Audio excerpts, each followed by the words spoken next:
Amateur Traveler is in its 20th year now, but can you imagine if I had people on the show who had never been to the destination, but had just read about it or seen a movie about it? That wouldn't make any sense at all, and you wouldn't listen. We all know how important it is to receive advice from people who know a destination to get the most authentic local experience. And a great option for experiencing this is Explore Worldwide and their authentic small group adventures, led by local tour leaders, perfect for solo travelers who want to meet like minded people with a desire for adventure.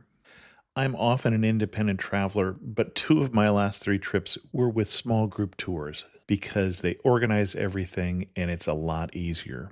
If you want to recreate the tour I did to Malta, they have a Malta and Gozo Discovery Tour. I'm intrigued by one of their tours called A Taste of Sicily. The company again is Explore Worldwide, and visit exploreworldwide.com to learn more. And thanks to Explore Worldwide for sponsoring this episode of Amateur Traveler. The nights are long, the days are short, and the weather is chilly to downright cold, depending on where you are. It's a good time to slip into a Quince iconic Mongolian cashmere sweaters, which start at only $50. You can treat yourself to everyday luxury at an affordable price with Quince. If you really want to dive into luxury, you can check out their leather handbags, washable silk shirts, and European linen sheet sets. Whatever you're looking for at Quince, all the prices are 50 to 80% less than similar brands, and they do that by partnering directly with top factories and cutting out the middleman. They only work with factories that use safe, ethical, and responsible manufacturing processes. And of course, they use premium fabrics and finishes for that luxury feel in every piece. But you've already heard me rave about my Quince travel pants. Treat yourself this winter without the luxury price tag. Go to quince.com/traveler for 365-day returns plus free shipping on your order. That's QUINCE.com/traveler to get free shipping and 365-day returns. Quince.com/traveler. And thanks to Quince for sponsoring this episode of Amateur Traveler. Amateur Traveler, episode 78. Today, the Amateur Traveler goes to the city of brotherly love and the home of the cheesesteak, Philadelphia. I got my bags packed, I'm on a roll. I'm heading out there, and I'm ready to go. I'm looking real good in my passport photo. 15-hour flight, I don't think I'll ever be coming home. You know I love it. I got to see one more cathedral. I got to sit in one more cafe. I know that I should be heading home, but maybe not today. Welcome to the Amateur Traveler. I'm your host, Chris Christensen.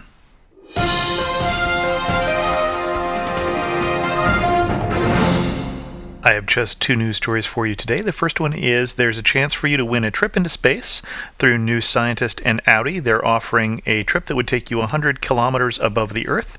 To win this prize, you have to enter a contest and you have to submit in up to 250 words what you think the world's best patented invention is and why.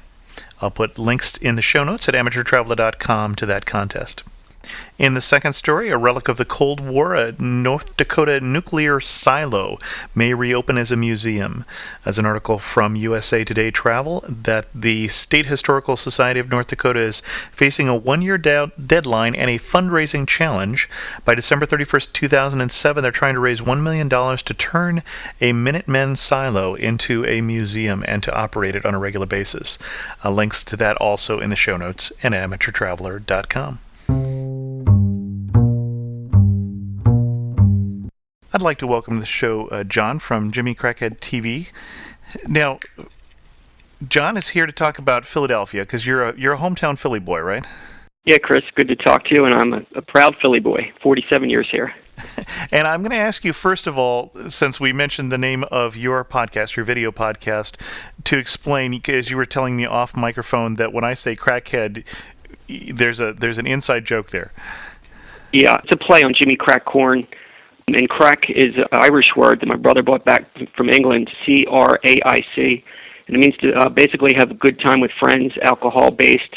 The best way to get the real definition is to look in the Urban Dictionary or that one online, but that's the way it's loosely translated. I'm not from Ireland, so some people from Ireland might say that's not really true, but it's basically to have a good time with friends.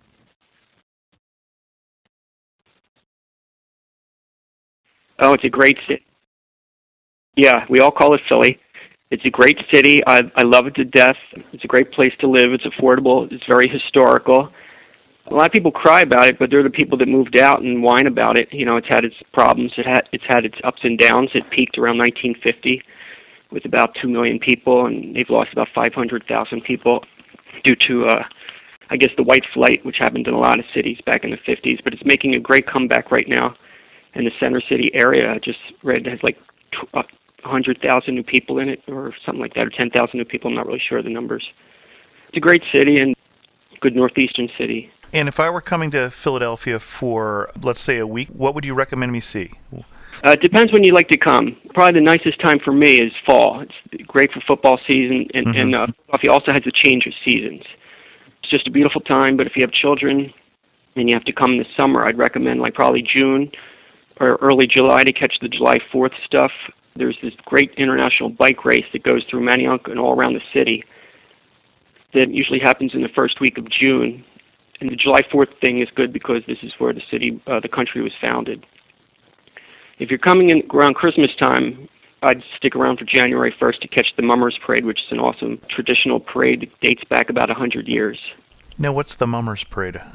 The Mummers Parade it's hard to explain. It's just, there's comics in the beginning, and then they get into the string bands. And the string bands are about 45 members, and they play saxophone, and they do these skits, and saxophone, mandolins, accordions, and it's just hard to explain. It's just a musical outfit, and it's an all-day event parade, and it's been happening since the 1895 or so.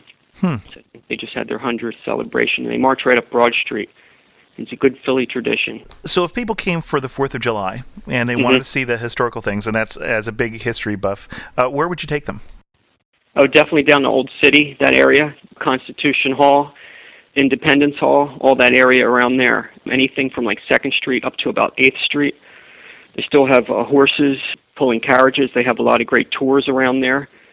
Betsy Ross House is down there, the lady that, I guess, designed our first flag. They just built a brand new Constitution Center that just had other President Bush, not W, and Bill Clinton come by. Father Bush is going to be part of the board there now.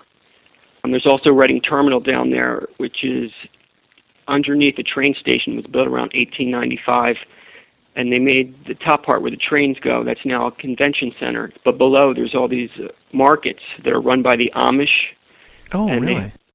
Incredible. It's incredible foodery kind of place where there's like 100 or so little food places in there, all ethnic types of food, and they also have free Wi-Fi down there. Okay, that sounds like my kind of place. There's also South Street, which is a couple blocks down. It's a little bit for the younger crowd. It was fun for me up until about my 20s, but a little bit too young for me now. So South Street is more of a nightlife area, or? Yeah, it's like where do all the hippies meet? South Street, like the song goes. And if you do go down to South Street, if you go to 3rd and South, there's a great mural of Larry Fine, because Larry Fine of the Three Stooges was born around there. And I don't know if I'm mixing up my cities here. Is somebody from that area Southie, or am I in Boston? No, South Philadelphia. Yeah, okay. South Philadelphia is like where the Italians all grew up, and that's where all the people like Frankie Avalon and Mario Lanza lived. And it's kind of like Rocky was supposedly from Northeast Philly. But South Philly has their own little culture down there, mostly Italians. Okay. So if I'm looking for a good Italian dinner, South Philadelphia is the place to go. There's a lot of them. There's Luigi's, or Dante's, I think it's called, but, there was a real good hit there about 15 years ago. The Mafia came in and shot one of these guys. I forget his name, but he 15 times, and he lived through it. So South Philly's definitely the Italian Mafia kind of thing that you might see in movies, the stereotypical South Philly of Philadelphia. Okay. What else are the highlights for you for Philadelphia? Well, there's always the cheesesteak. There's always debates Sure. which cheesesteak is the best, but to me, I'm not that picky. I think any place you go with a decent line is going to be good. Sometimes they don't cut the steak as much. Sometimes they really chop it up. It's all about the roll. It's all about the Amorosa roll, and that's one of the problems that people from Philadelphia have trying to establish a Philadelphia cheesesteak place outside of the city because they can't get the right roll. They need the Amorosa rolls. What's So an Amorosa roll? I thought I knew my cheesesteaks here until a moment ago. Well, when your rolls in California, they're a little bit harder. You can't Okay. get the real soft rolls. It's really hard to explain, but it's the roll that makes the cheesesteak. Anything else that, in terms of Philly food, that we should try if we're there? Well, the traditional thing is scrapple, which no one eats, and I don't even think it's popular anymore. But I know my brother liked it. And that's sort of limited to Philadelphia. It's made out of pig's guts. But the restaurant scene's really happening right now. We have this guy named Steven Starr, who's a former music promoter, get into the restaurant business. Mm-hmm. And he started up a bunch of these 5-star restaurants that took off like wildfire here, like Tangier, Budokan, the Continental, which is an old city, which was his first one. And a couple of these have entered the New York market now, and he's getting a pretty good reputation up in New York. I think the Budokan opened up in New York City. But the Steven Starr restaurants, there's about 8 of them now in Philadelphia that are really great 5-star restaurants.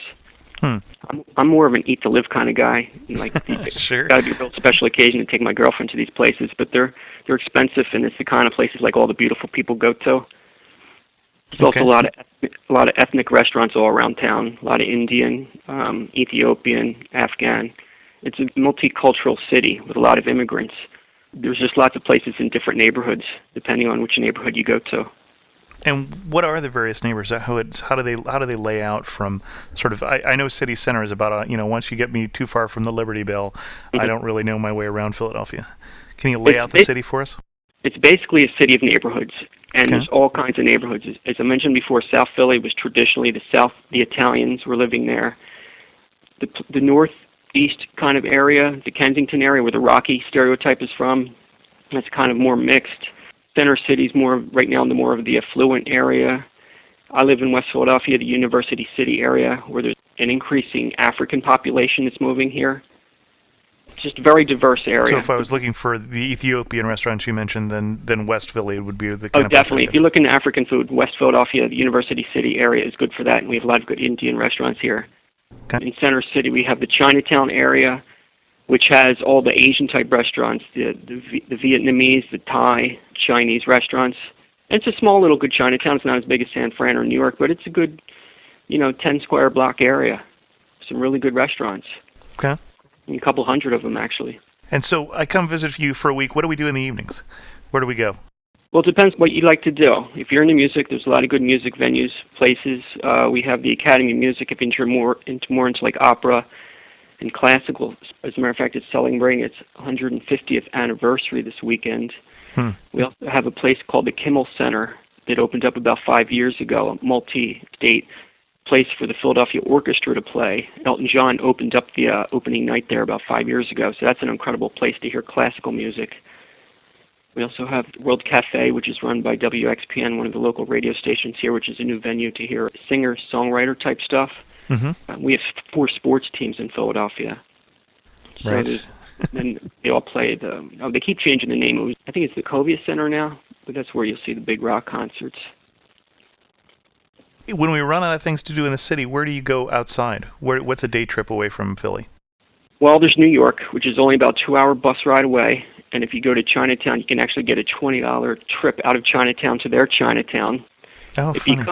If you come in the summer, I would highly, highly recommend going to the Jersey Shore. It's just an incredibly great, busy place. Anything South Jersey, Long Beach Island, and below.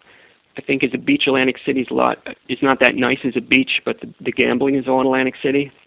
But places like Avalon, Seattle City, Ocean City are just great places in beautiful weather. If you go real far south to Cape May, it's a very Victorian-type town with Victorian houses from about 1890s, reminiscent kind of like what you would see up in New England. So I would definitely go there. I would also check out Wildwood, which was filmed in the movie Birdie. They call it Atlantic City in the movie, but it's really Wildwood that's in the movie being filmed, and it's a great place for all these big rides and roller coasters and just a big mix of people that all go to Wildwood. A lot of Canadians go there also. So the Jersey Shore in the summer. The Chesapeake Bay is about 2 hours away, which is a nice place for sailing. How about places in Pennsylvania? Andrew Wyeth was a painter out in Chester County, so there's a lot of great places. Valley Forge, of course. How could I forget Valley Forge? Very historical to our Revolution. If you're here for July 4th weekend again, there's Gettysburg, another historical great place with the Civil War. They do a reenactment that weekend, July 4th. I haven't been to it. But, Sure, that makes sense because the battle was July I 2nd did through it. 4th. And he was learning German just so he could really become his character. His character in the Civil War spoke German, so these guys really take it seriously. Huh. That's a great place. You don't remember what his character was, do you? No. Okay. No. My guess was one of the members of the Iron Brigade, but that's just because I'm a Civil War buff. You are. Yeah, oh yeah. Great. I wish I learned history better. That was my father's hobby, and I didn't really pick up on it. He'd always get upset when I didn't know something, and then he would give me a little history of the question that I had. Also, Philadelphia is a city of murals. There's about, I'm not even sure, 200, 2,000 murals now. Just incredible, beautiful murals that maybe you can throw up on your Enhancement feed. Sure, Because I'll look for that's some one pictures thing. of this. The one thing about your show that I love so much is I have to watch it on my computer. I can't listen to it on the iPod because I'm missing out on the great pictures. So I think that's a just incredible feature that you have for your show. Oh, I appreciate you saying that. It takes a lot of work. It's worth it. It's worth it. Sometimes I'm like, I have to watch this on the computer to get the screen. Why murals? Where did that come from? How did they get started, do you know? Probably to clean up the graffiti. Okay, sure. Graffiti, depending on who you talk to, either started in Philadelphia or New York City, which was just kind of an ugly thing to be famous for. But, it spread like wildfire throughout the country and throughout the world now. And Philadelphians have pretty much cleaned it up, and so has New York. And to replace the graffiti, they got a lot of these walls and put these incredible, beautiful murals up of famous people. There's one of, as I mentioned, Larry Fine from the Three Stooges at 3rd and South. There's one of Will Chamberlain. There's mostly of historical writers or people from Philadelphia. Do you have a favorite? Well, I like the Will Chamberlain one, but it's hidden. It's hidden in a really bad spot, like 13th and Vine Street. How would I get around Philadelphia? Philadelphia is not the greatest for public transportation, but there's a thing called SEPTA, Southeastern Transportation Authority. They have a subway, and they have an elevated, which they call the L, and it gets you pretty much around town. You can, if you're in Center City, you can take the Broad Street line down to see any of the concerts or the sporting events. And the elevated line you can get from Old City back up to City Hall in West Philadelphia. I also thought of something else you might want to do when you're in Philadelphia. Of course, there's the Art Museum. You have to run up the steps like Rocky. And if you're a runner or you're a rollerblader, behind the Art Museum, there's an 8-mile path, 4 miles each way, and it goes around the river.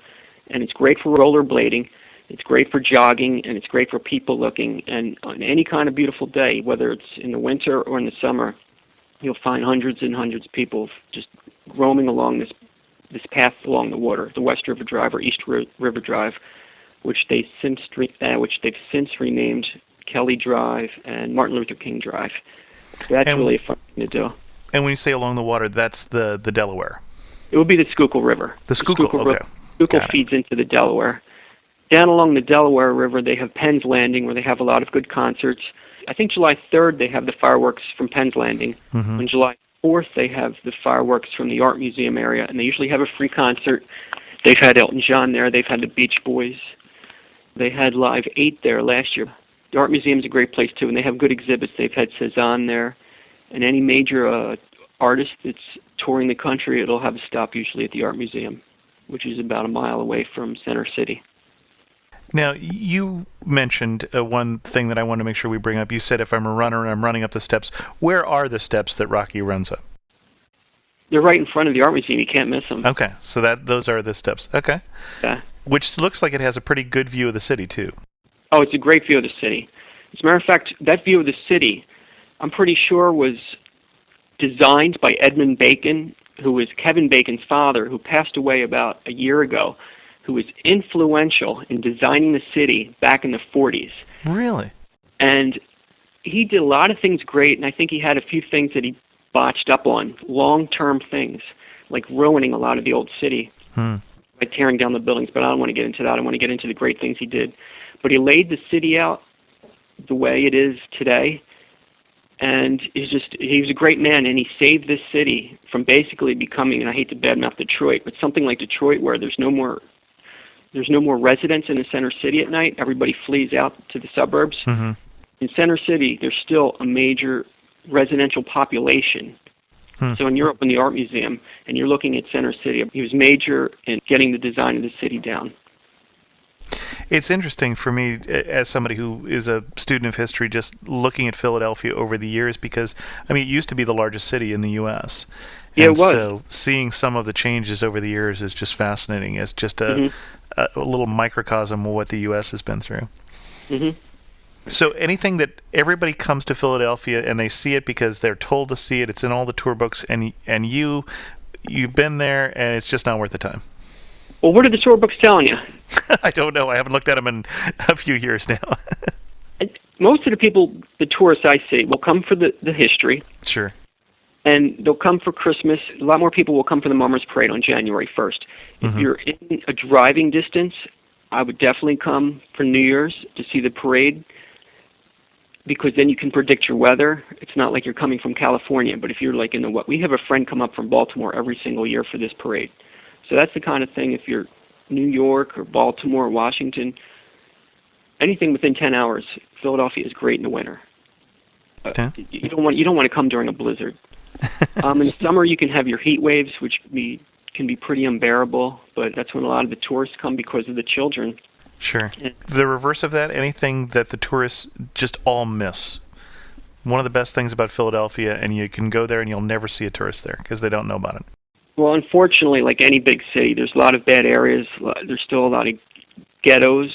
I don't want to use the word ghettos, but just crime-ridden drug areas, like any big city. You don't need to go to those areas. And there's pretty much a good demarcation line. Center City's pretty safe, and North Philadelphia's pretty bad. But Temple University's making some inroads to rebuilding that area. Any place you don't see the tourists, but they're missing out? I think they should try Manayunk. Manayunk is like a city like San Francisco. Geographically, it has incredible hills that are very steep. It's an old middle class type area where a lot of the yuppies have moved in, so there's a lot of good restaurants. There's scenes of it from the movie Unbreakable, the M. Night Shyamalan film. And the movie Fallen was also filmed in Manayunk that had Denzel Washington in it. I think Manayunk, and if you're a really good runner or a biker, you can go from the art museum to Manayunk. It's only about maybe 6 miles, and pretty much the whole way is along this beautiful river trail to get there. But it's just a really great area that's worth a day trip. And you can take the train there also, out of Center City. Well, and Unbreakable happens to be my son's favorite movie, so any other great movies, as long as we're on that, shot in Philadelphia besides Rocky and Oh boy, I have a great list of movies.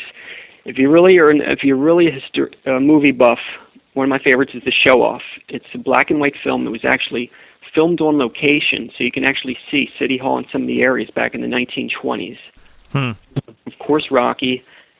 A sports show recently decided, and I kind of agreed, that Trading Places with Eddie Murphy showed off the city. It showed off all areas of the city that you can kind of get a real good grasp of the scenery of Philadelphia by looking at Trading Places.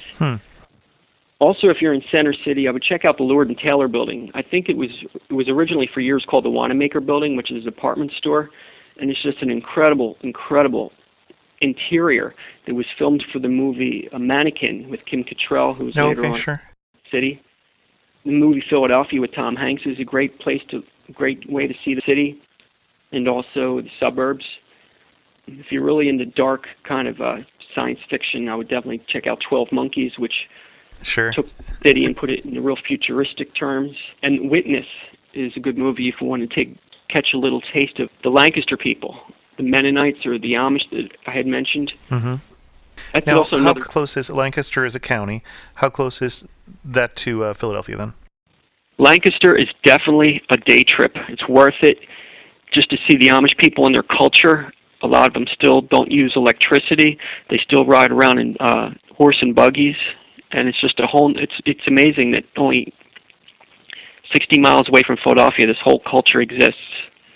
we also found we had friends who lived in Pennsylvania who lived near an Amish bakery, and the baked goods were both wonderful, and they couldn't justify charging the kind of prices that you'd have to pay in the city. They just didn't think that was right, so it was also very affordable.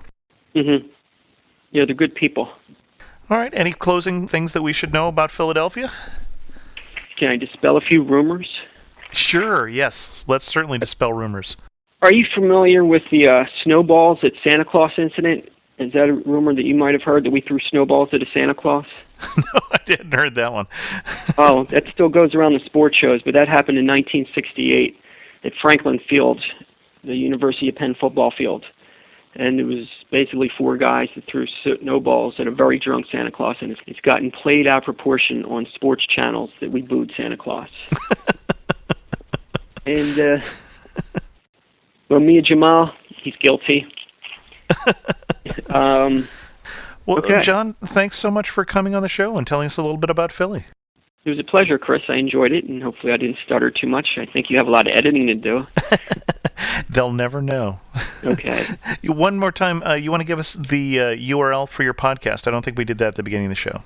Yes, it's Jimmy Crackhead TV, and the URL, whatever it is, jchtv.com, and it's a video cast about sailing, travel, and cocktails with Jimmy Crackhead and my various guests, and we get to go sailing down the Chesapeake Bay, and we travel around, and it kind of complements your show a little bit because we've been to Berlin, Heidelberg. I have a lot more trips lined up. You've been to a lot of the places I've been to. I might be going back to them. So it's a work in progress. All right. Well, thanks very much for coming on the show, John. Okay, thank you. As is often the case, John hung up on the phone and thought of several more things he didn't say about Philadelphia. What I'm probably going to do in this case, John sent me an audio file with more information. I'm going to put that on the links at amateurtraveler.com on the show notes and let you just hear that if you're interested in hearing more information about Philadelphia. So check that out if you're planning a trip. I have 2 internet resources for you today. The first one is a small gallery of stunning in-flight photography taken by commercial pilots. So I thought you'd be interested in that. I'll put links to that in the show notes. It's at thrillingwonder.blogspot.com. And then I'll put a specific link to the one that caught my eye. The second resource I have for you was the subject of the latest episode of Notes from Spain. Many of you remember Ben Curtis from Notes from Spain, who's been on the Amateur Traveler twice.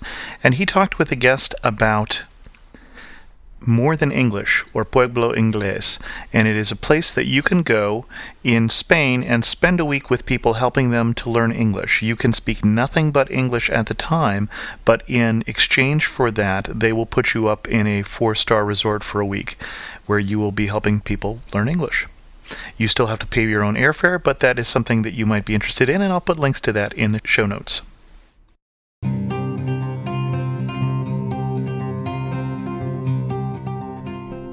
The first reminder today is that we are having a contest by the end of February. So anybody who enters a review on iTunes and sends me an email will enter in to win an Amateur Traveler mug. Right now, one person's going to win it because although some people did enter in reviews, only one person has sent me an email to claim their review. So think about that.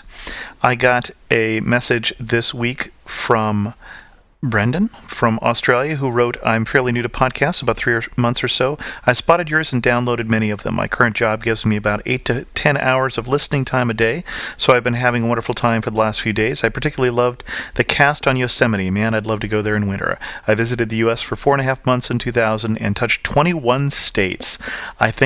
I cannot remember exactly. Have to check my Rand McNally's, but I never got to Yosemite. Maybe next time, whenever that will be. Anyway, you're doing a great job, and I'm enjoying every minute of it, so keep up the good work. Brendan, I think you would find that if you had been to Yosemite, you would probably remember it. Stephen told me this message in my MySpace account, which is an amazing story. Hi, thanks for approving my friend request. Here's how I heard about your show. Long story, but I'll make it short. 1 year ago, I was nearly killed in a major car crash. Broke 86 bones. Both arms, both legs, both knees, crushed pelvis, both ankles, sternum, lots of ribs. punctured lungs and liver, crushed both feet. When I woke up in the hospital, one of the first thoughts I had was, I almost didn't get to see the Great Pyramid of Khufu. I decided that if I survive, then I must go. I have recovered enough to do it now with a permanent limp, but I'm going. I searched the internet for travel sites and I found Lonely Planet, who led me to Matt the World Traveler on MySpace, and from him to you. Whew. I tried to make it short. I got my passport last week, and I'm currently preparing to go on what I hope will be a permanent world trip. First stop, Egypt for several months. From there, I'm not sure. Anyways, it's nice to meet you, Stephen. Stephen, have a wonderful trip. I don't know what else to say. And lastly, some of you may have already noticed that I got a comment on the amateurtraveler.com site on the last post, and it said from a professor, and it said, my global problems class used podcast 51, and podcast 51 is about Tanzania, one of the first of two about Tanzania, to understand better the tensions between conservation, tourism, biodiversity, and the needs of rural African peoples. Well done, Chris. Thanks very much. I'm speechless. I'm glad that you were able to find a use for it. I would encourage you to send me your feedback also to host@amateurtraveler.com, or post on the discussion boards, or call the comment line, or do any of the other things that are listed on the show at amateurtraveler.com for getting in touch with me. Even if you haven't had a near-death experience or are using the podcast to promote world peace, I'd still be glad to hear from you. Always looking for ideas for the show also. I would also encourage you to dig the podcast on digg.com, digg.com, and also to join the mailing list if you're interested in making sure you know when the show is coming out and you haven't already subscribed to the show. If you have any questions about subscription, give me a ring, and thanks so much for listening. I got to see one more cathedral. I got to sit in one more cafe. I know that I should be heading home, but maybe not today.